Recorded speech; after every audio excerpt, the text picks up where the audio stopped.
இன்று முதலமைச்சராக பதவியேற்றிருக்கும் விஜய் அவர்களுக்கு வாழ்த்துக்கள்.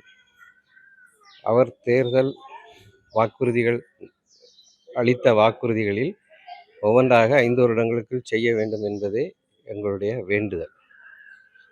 அதை நிறைவேற்றுவார் என்று எதிர்பார்க்கிறோம். இளைஞர்களும் பெண்களும் நம்பிக்கை வைத்து வாக்களித்தமைக்கு அவர் அதை நிறைவேற்ற வேண்டும் என்பதே எங்களுடைய விருப்பம். நல்வாழ்த்து. சிஎம் புதுசாக வந்ததுக்கு மிக்க நன்றி. இதுவரைக்கும் இல்லாத ஆட்சி புதிய ஆட்சி தொடர்ந்து எதிர்பார்க்குறோம். இனிமேல் நல்லா இருக்குங்கிறதையும் நம்புகிறோம். இது நிறைய திட்டங்கள், புது புது திட்டங்கள் பெண்களுக்காக கொண்டு வந்திருக்காங்க. அதுவும் சந்தோஷம். இன்னமும் எது எதிர்பார்க்கறத குழந்தைங்க கல்வியை பற்றி இன்னும் எதிர்பார்க்குறோம். நிறைய அவங்க படிப்பு வந்து எல்லாருக்கும் ஒரே கல்வியாக இருக்குன்னு எதிர்பார்க்குறேன். காஸ்ட்டை வச்சு பண்ணாமல் எல்லாருக்கும் மார்க் அடிப்பில் எல்லா சலுகைகள் கிடைச்சா கொஞ்சம் சந்தோஷமா இருக்கும்.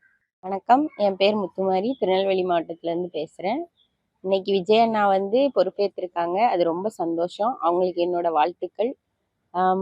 பதவிக்கு வந்ததும் ஃபஸ்ட்டு கையெழுத்து 200 யூனிட் மின்சாரம் போட்டாங்க. அது ஹாப்பி. நெக்ஸ்ட்டு வந்து பெண்கள் பாதுகாப்புக்கு கையெழுத்து போட்டு எங்களுக்கு ரொம்ப ரொம்ப ரொம்ப ஹாப்பி. இதே மாதிரி நிறைய நல்ல திட்டங்கள் கொண்டு வரணும். அவங்களுக்கு என்னோட விஷ் பண்ணிக்கிறேன். தேங்க்யூ.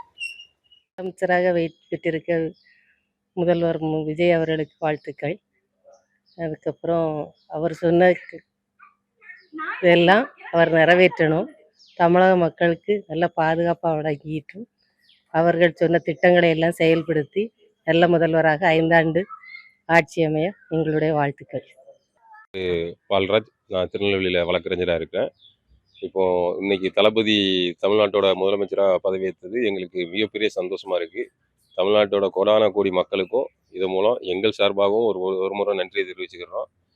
தளபதி வந்த உடனே முதல் கையெழுத்தா 200 யூனிட் இலவச மின்சாரத்துக்கு சைன் பண்ணியிருக்காங்க. இது மிகப்பெரிய சந்தோஷம்.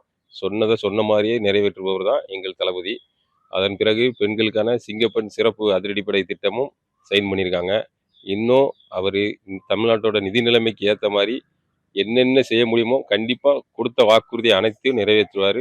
கொடுக்காததையும் நிறைவேற்றுவார். மக்கள் மனசு என்ன இருக்குன்னு புரிஞ்சு அதற்கேற்ப ஆட்சி செய்யக்கூடியவர் தான் எங்களுடைய தளபதி. அதனால் அவர் பணி மேலும் சிறக்க எங்களுடைய வாழ்த்துக்கள்.